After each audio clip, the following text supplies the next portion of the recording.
in today's society, it's 2019, your opinion, what are the 3 most pressing obstacles that we face as Americans? Okay, well, I think the number one issue that comes to mind is the inability to have conversations. We're now living in a world where even the willingness to have conversations is seen as something bad. Well, when you live in a democratic republic where we're all supposed to vote based on the outcomes of those discussions, if you aren't even willing to sit down with somebody on the other side of the aisle and have a conversation, it makes it impossible for you to vote in an informed way. It makes it impossible for you to see your neighbor as somebody who's not a jerk.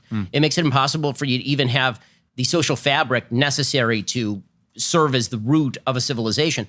And you see this, I mean, there was an unbelievable article in the New York Times, this op-ed in the New York Times, maybe 3-4 days ago, in which they name-checked me, they name-checked a bunch of other people who are in the so-called intellectual dark web, and they said, all these people keep asking for discussion and debate just like slaveholders would. And I was like, whoa! I'm pretty sure that the thing that the slaveholders did wrong was the owning of the slaves, you know, like the raping and the beating and like the owning of humans, like that was probably the problem. Me saying I want a discussion is actually not like that. But the goal for a lot of folks right now is shut down the conversation, make it so that people can't talk with you, and then excise people from public life and make it impossible for them to work. And look, I'm lucky. I get to talk for a living, and I make a good living doing it. But there are a lot of people out there who don't have the option of having a microphone in their face saying their opinion, and they're just trying to get through the day, and they're afraid that if they say something at work, people are going to come down on them, destroy their lives, try and have them fired.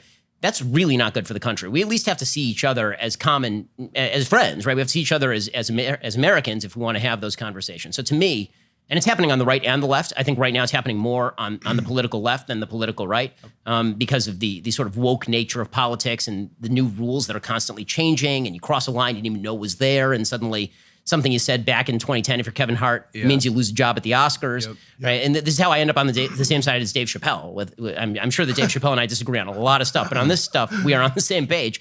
You know, that's because the lines are being drawn in harsh and terrible fashion. There's no such thing as repentance. There's no such thing as an honest conversation where you just go to somebody like, you know, that thing you said 10 years ago, I thought that was really offensive. And the person's like, you know, me too. Like, I wish I hadn't said that. That's just kind of gone. And that's really dangerous and bad. So that would be problem number one that I see facing the country. We've talked about that a lot in this show. You've actually said almost verbatim that you think that's the most dangerous thing affecting. I think in conversation, it's huge when it comes to entertainment. But I also believe it's the biggest obstacle we face from a legislative standpoint is the inability of the right and the left to come together and make any meaningful change through compromise.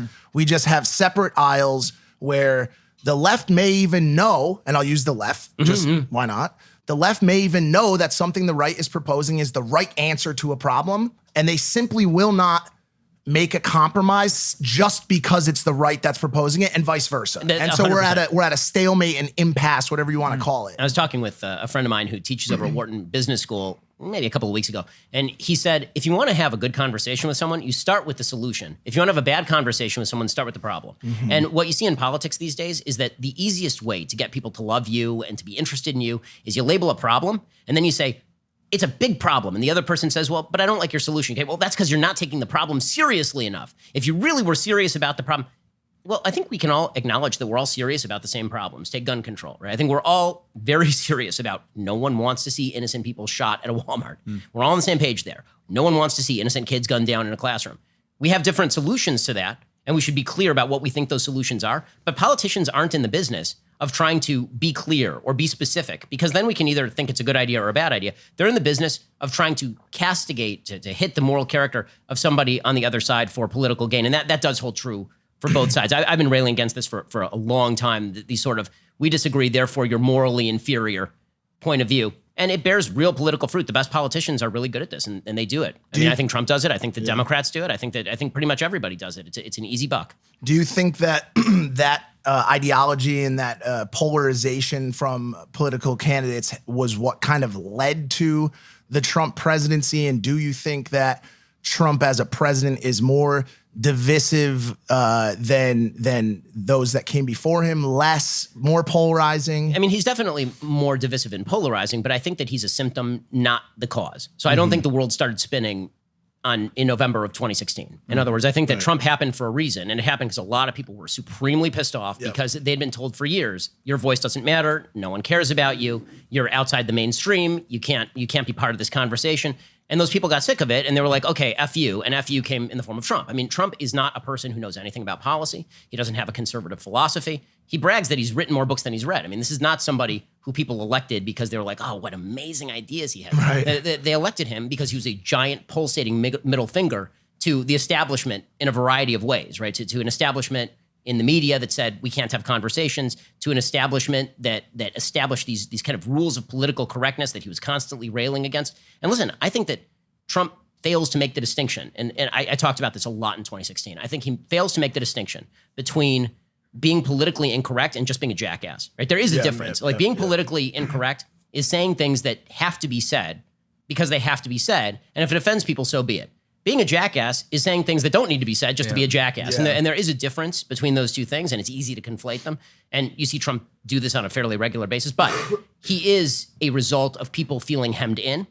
And the result of that is that he busts loose a lot of things. I think some of that busting loose was necessary and good. I think that he's also unleashed some real, the kind of Freudian id in American politics, and everybody's ramped it up. I mean, you've seen it. I thought it was bad in 2015, 2016. I mean, we had riots in 2015, right? Mm-hmm. But I think that you're seeing it ramp up and ramp up and ramp up to the point where it feels like something has to give. I mean, I think everybody has that feeling like something has to. This has to calm down somehow, right? And it's not calming down, unfortunately.